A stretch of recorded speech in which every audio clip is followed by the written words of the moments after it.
Good evening बच्चों, कैसे हो? आई होप आपने चैप्टर 10 के सारे एमसीक्यू तैयार कर लिए होंगे और आपको हेल्पफुल भी होंगे। आज मैं चैप्टर 11 के कुछ एमसीक्यू सॉल्व कराने जा रही हूँ आप लोगों को। चैप्टर 11 है हमारा अल्कोहल, फिनॉल एंड ईथर। तो पहला मैंने कहा था टॉपिक वाइज ही हम लेंगे, बिल्कुल सिंपल सा एमसीक्यू। टॉपिक पढ़ते जाएंगे और आपको एमसीक्यू मिलते जाएंगे। अल्कोहल का सामान्य सूत्र क्या है? स्टार्टिंग में दिया हुआ बुक के अल्कोहल का सामान्य सूत्र क्या हो जाएगा?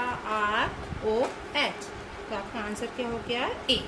दूसरा है निम्न में से कौन सा तृतीयक अल्कोहल है? तो जैसे हम हैलाइड का वर्गीकरण करते थे, इस तरह अल्कोहल का भी 3 प्रकार में वर्गीकरण है, प्राथमिक, द्वितीयक, तृतीयक। इसके अलावा इसमें डायहाइड्रिक, मोनोहाइड्रिक, ट्राईहाइड्रिक अल्कोहल भी है। तो तृतीयक अल्कोहल देखिए आप, इसमें कौन सा दिख रहा है? हाइड्रोक्सिल समूह कार्बन अंतिम एल्किल समूह से जुड़ा होना चाहिए। तो ऐसा कौन सा है हमारे पास option number C. Got it. अब आते हैं हमारे नेक्स्ट क्वेश्चन पर।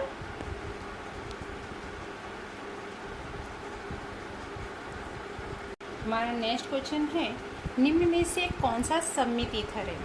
तो सममित और असममित ईथर में क्या अंतर है? ओ के आसपास दोनों समूह अगर समान हैं तो सममित है और अलग अलग हैं तो असममित है। इसमें देखिए ऑप्शन बी, दोनों फिनाइल समूह जुड़े हुए हैं तो ये आपका सममित ईथर हो गया। अब समावयी प्राथमिक, द्वितीयक और तृतीयक अल्कोहल की क्वथनांक का सही क्रम क्या है? तो जैसे जैसे शाखाएं बढ़ती जाती हैं वैसे वैसे क्वथनांक में कमी देखने को मिलती है। तो सबसे ज़्यादा क्वथनांक किसका हो जाएगा? प्राथमिक का, फिर द्वितीयक का, फिर तृतीयक का। तो ऐसा ऑप्शन है हमारे पास ऑप्शन ए, प्राथमिक इज ग्रेटर देन द्वितीयक इज ग्रेटर देन तृतीयक। नेक्स्ट क्वेश्चन है हमारा, 2 प्रक्रियाएं हैं अल्कोहल के उत्पादन की, उसके आधार पर है। एक हमारा अम्ल उत्प्रेरित जलयोजन प्रक्रिया और दूसरी है हाइड्रोलाइजेशन। तो पहले इसके आधार पर तो CH3CH double bond CH2 H2O के साथ H+ यानी एसिडिक माध्यम में प्रक्रिया होती है जो मार्कोनिकोव के नियम के आधार पर प्रक्रिया उत्पादन देती है। तो मार्कोनिकोव के नियम के आधार पर आपका OH समूह क्या होगा? कम हाइड्रोजन वाले कार्बन से जुड़ता है, देयरफॉर आपका प्रोडक्ट हो जाएगा प्रोपेन 2। और सेम क्वेश्चन बेटा यहाँ देखेंगे CH3CH डबल बॉन्ड CH2, इसकी भी हम प्रक्रिया करेंगे तो आपको आंसर कुछ इस तरह मिलेगा, CH3 CH2 CH OH और CH3 ये आंसर मिल रहा है। तो आप देख सकते हैं किस प्रकार का ये अल्कोहल है, द्वितीयक अल्कोहल है कि नहीं। तो आपका इसमें भी आंसर क्या हो जाएगा? ये द्वितीयक अल्कोहल है। आपको यही पूछा गया है उत्पाद अल्कोहल है जिसका प्रकार क्या होगा। तो आप साफ ये प्रक्रिया अगर आपको तैयार है तो आप इजली इसका आंसर प्राप्त कर सकते हो। क्वेश्चन है हमारा हाइड्रोलाइजेशन प्रक्रिया के आधार पर। तो ये प्रक्रिया प्रति मार्कोनिकोव के नियम का पालन करती है। दैट मीन्स कम हाइड्रोजन रखने वाला के साथ नहीं कौन सा जुड़ता है? H जुड़ता है। और इलेक्ट्रोनेगेटिव ग्रुप किससे जुड़ता है? अधिक हाइड्रोजन रखने वाले कार्बन के साथ। तो आपका आंसर इसमें क्या हो जाना चाहिए? CH3 CH H इधर जुड़ जाएगा और OH इसके बगल। आप देखें 1 2 3, आपका आंसर क्या हो गया? प्रोपेन 1 और। तो बिल्कुल ये क्वेश्चंस बिल्कुल ध्यान रखना, इसमें कुछ भी आए हेक्स 1 इन दिया हो और हाइड्रोबोरेशन के साथ है तो आंसर मिलेगा हेक्स 1 ऑल। और H+ की उपस्थिति में प्रक्रिया हो रही तो हेक्स 2 ऑल। एनीथिंग कुछ भी दिया हो, आपको रिएक्टेंट याद रखना है कि किस रिएक्टेंट के साथ प्रक्रिया हो रही है। ठीक है, चलिए नेक्स्ट क्वेश्चन पे चलते हैं। नेक्स्ट क्वेश्चन है गिग्नार्ड प्रक्रिया से। तो फॉर्माल्डिहाइड की अल्काइन मैग्नीशियम हैलाइड जो गिग्नार्ड प्रक्रिया है के साथ प्रक्रिया करके जल विभाजन करने पर कौन सा उत्पाद मिलेगा?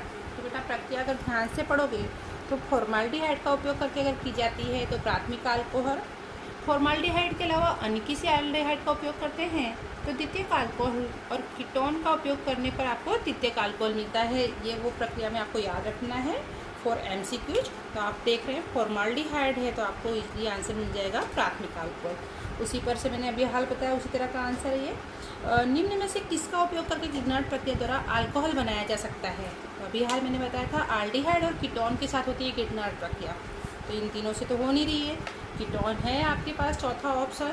तो आप देख रहे हैं ना कितना इजली हम टॉपिक को अडॉप्ट करना है हमको और तुरंत उस पर से आपको तैयारी करनी है। ठीक है, चलिए नेक्स्ट पॉइंट पर जाते हैं। हमारा नेक्स्ट क्वेश्चन है एस्टरीकरण प्रक्रिया से। देखिए C6H5COOH CH3OH, इसमें आपको H ढूंढना है। सिंपल, आप देखिए H और OH, H2O निकल गया क्या बचा आपके पास C6H5COO CH3, क्या हो जाएगा बेटा? Methyl benzoyl. ठीक है, अगेन एस्टीकरण प्रक्रिया CH3CH2OH CH3CO2O एस्टिक एनहाइड्राइड के साथ प्रक्रिया करेंगे तो आपका अगेन यहाँ से CH3COO ले लेंगे, इथाइल H2O निकाल देना है आपको, CH3COOH निकाल देना है। बचा क्या है? CH3COO CH2CH3 that is ethyl acetate या इथाइल इथेनॉल। Got it? हमारे नेक्स्ट क्वेश्चन है, ये सारे क्वेश्चन बोर्ड में पूछे गए बच्चों एक बार। तो विलियमसन संश्लेषण किस प्रकार की प्रक्रिया है? तो आपको पढ़ोगे SN2 प्रक्रिया। SN2 प्रक्रिया के लक्षण आपको पता ही हैं, आपने लास्ट चैप्टर में पढ़े ही हैं। आप इस प्रक्रिया को पढ़ेंगे, साफ सिंपली ये SN2 प्रकार की प्रक्रिया है। फिनोल में से सैलिसाइल्डिहाइड बनाने की प्रक्रिया कौन सी है? तो सैलिसाइल्डिहाइड प्रक्रिया आप देखेंगे, फिनोल में से सैलिसाइल्डिहाइड बनाने की प्रक्रिया है रीमर, और फिनोल में से सैलिसिलिक एसिड बनाने की प्रक्रिया अगर पूछी जाती तो कोलबे अभिक्रिया। ये बिल्कुल बुक में से पुट किया हुआ क्वेश्चन है। सरल ईथर में COC आबंध कोण और ऑक्सीजन क्या संकरण बताइए? तो आपने पढ़ा होगा, आपको सिंपली आंसर मिल जाएगा 111.7 और संकरण होता है sp3। ठीक है, चलिए नेक्स्ट क्वेश्चन पर चलते हैं। नेक्स्ट क्वेश्चन है, निम्न में से कौन सा पदार्थ डाईइथाइल ईथर के जल विभाजन से प्राप्त होता है? तो हम प्रक्रिया देख रहे थे, बुक में है ये प्रक्रिया diethyl ether that is CH3CH2O CH2CH3। इसका हम जल विभाजन कर रहे हैं H2O, जल विभाजन that is H+ and OH-। आपका H इसके पास गया, OH और एक OH, CH3 CH2 CH2 CH3 क्या हो जाएंगे? 2 मोल CH2 और 2 मोल क्या हो जाएगा आपके पास? 2 मोल CH3 CH2OH इथेनॉल। आपका ऑप्शन है इथेनॉल, यहाँ दिखाई दे रहा है, ये हो गया आपका इथेनॉल, है ना? बिल्कुल इजी प्रक्रिया। नेक्स्ट क्वेश्चन है, तृतीयक अल्कोहल का निर्जलीकरण किसकी उपस्थिति में होता है? सेम क्वेश्चन आपको प्राथमिक और द्वितीय अल्कोहल के लिए भी पूछा जा सकता है, तो आपको प्रक्रिया की शर्तें याद होनी चाहिए। तो तृतीयक अल्कोहल के लिए आपका आंसर हो जाएगा 20% H3PO4। सेम नॉलेज का क्वेश्चन, निम्न में से कौन सी औषधि पीड़ाहारी है? तो पीड़ाहारी औषधि में आपको पता ही है एस्प्रिन। तो एस्प्रिन ये भी बुक में से डायरेक्ट पिक किया हुआ क्वेश्चन है। ठीक है, तो थियोरी तैयार करते जाएंगे तो आपको MCQ तैयार होते जाएंगे। चलिए नेक्स्ट, एस्प्रिन का संरचनात्मक सूत्र। अभी जो क्वेश्चन था एस्प्रिन पीड़ाहारी है, इसका संरचनात्मक सूत्र क्या है? ये क्वेश्चन भी पूछा जा चुका है, आई थिंक सो। गुजकर का क्वेश्चन है, इसका संरचनात्मक सूत्र है ऑप्शन नंबर C। अगेन जो रीमर अभिक्रिया का क्वेश्चन था उसको दूसरी तरह से पूछा गया है, ये भी गुजकेट में पूछा गया था। फिनोल की जलीय NaOH और क्लोरोफॉर्म के साथ अभिक्रिया से सैलिसाइल्डिहाइड बनता है, यह प्रक्रिया कौन सी है? तो यह प्रक्रिया अभी हाल ही हमने बताया रीमर अभिक्रिया। चलिए नेक्स्ट क्वेश्चन है, अल्कोहल के ऑक्सीडेशन में से। तो पदार्थ A दिया हुआ है और कॉपर और 573 केल्विन तापमान पर प्रक्रिया होगी। आइसोब्यूटिलीन मिल रहा है, प्रक्रिया में पदार्थ A का संरचनात्मक सूत्र बताना है। बेटा डायरेक्ट बुक में से क्वेश्चन पिक किया हुआ है, मार्च 2019 में क्वेश्चन पूछा गया है।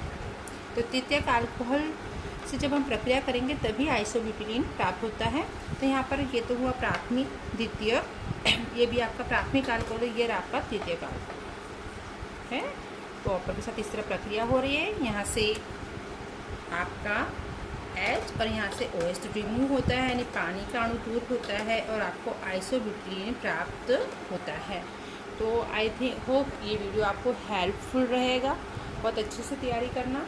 इस तरह के और क्वेश्चन आप अपने आप से बनाएंगे टॉपिक वाइज, तो आपको बहुत मदद मिलेगी। सारी प्रक्रिया तैयार करनी है, प्रक्रिया कौन कौन से हैं, उस तरह से आप अपना टॉपिक वाइज तैयारी करेंगे तो सारे MCQ आपको मिल जाएंगे। नेक्स्ट वीडियो में नेक्स्ट चैप्टर 12 के मैं क्वेश्चन रखती हूँ, कल या परसों में 1-2 दिन में रखूँगी। तब तक आप इस चैप्टर को बहुत अच्छे से पढ़कर और भी MCQ निकालें, इस तरह MCQ प्रैक्टिस करेंगे। Okay, best of luck.